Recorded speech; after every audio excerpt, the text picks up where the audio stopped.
Now, you ever wanted to capture everything around you in 360 without, spending GoPro money?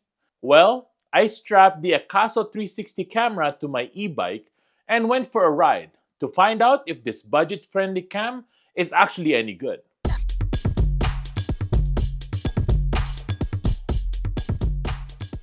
Now this is the AKASO 360. Let's go!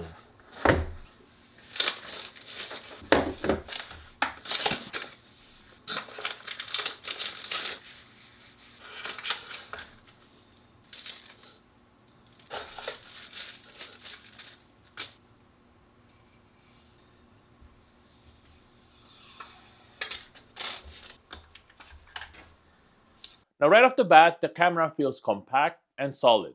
It weighs just 180 grams and it fits easily on a helmet, handlebars, or chest rig. Now, let's look at the specs. The dual half-inch 48 megapixel CMOS sensors. It shoots 360 videos up to 5.7K at 30 frames per second. And you can switch to single lens mode for 2.8K at 60 frames per second. Well, what about photos? Up to 72 megapixel with support of RAW DNG8, which is great for using on your phone. It also has time fusion, AEB. It also has an aperture of 2.25 and two mics with wind shielded stereo audio. What about battery? It has 1350 milliamp hour, which gives you roughly 60 minutes at 5.7K. And with the Horizon Steady and the View Lock Steady modes enabled, the footage stays buttery smooth even when you're hitting bumps or corners on an e-bike. That's so fast. That's so fast. Is it so fast? That's really long. Yeah.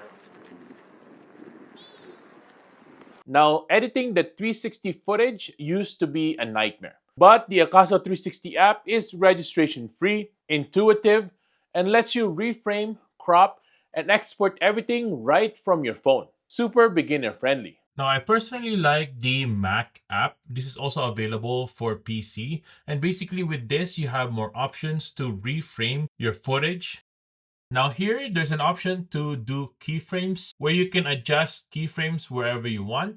But what I personally love the most is the auto keyframe, which basically you click a subject and you hit track, and it will auto track for you, and that's it.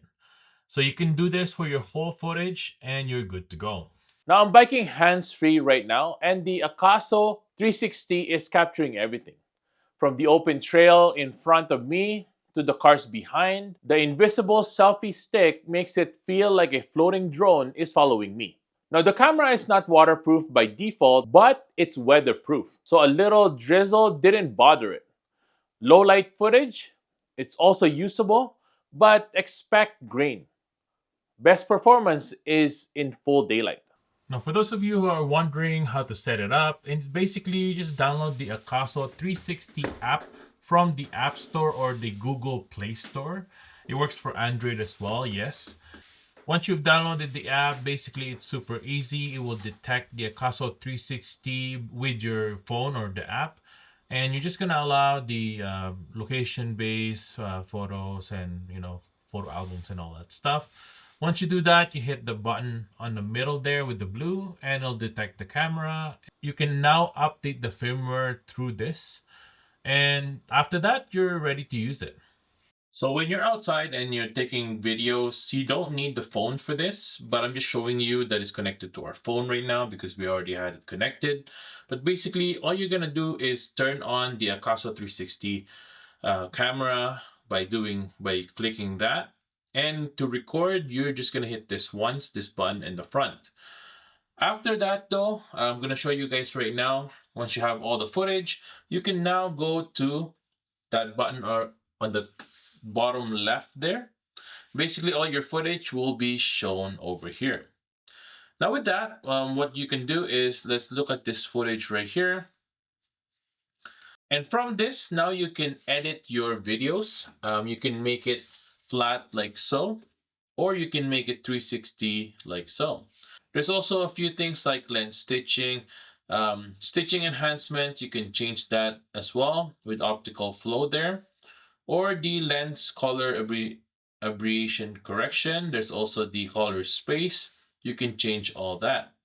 And once you're done, you can hit the download button right there. And that's really it. And as you can see here, it is downloading our footage right there. After that, it'll be on your phone and you can edit it as well, even more on your phone app, or you can just upload it to Instagram or any social media you want. Now, some of the pros here is the 5.7K 360-degree video at 30 frames per second, which has solid detail. It has an amazing 72 megapixel photos, the invisible selfie stick support, and the steady stabilization, and the dual band Wi-Fi, 2.4 and 5 gigahertz Wi-Fi, and it's lightweight and easy to mount. Now, some of the cons here is that the battery life is just okay with about an hour when I was using it. It has no waterproofing without a case, and the app lacks a deeper editing tools compared to the Insta 360 Studio. So, if you're just getting into 360 filming or want a budget GoPro Max, for biking, vlogging, or maybe travel, the AKASO 360 hits a sweet spot. You just know that it has some limitations. Now, if you want to grab one, link will be in the description below with the discount code as well. Don't forget to like, subscribe, and ask any questions in the comment below. And tell me in the comments as well, what would you film with a 360 cam? Thanks for watching, and I'll see you guys in the next one. Peace!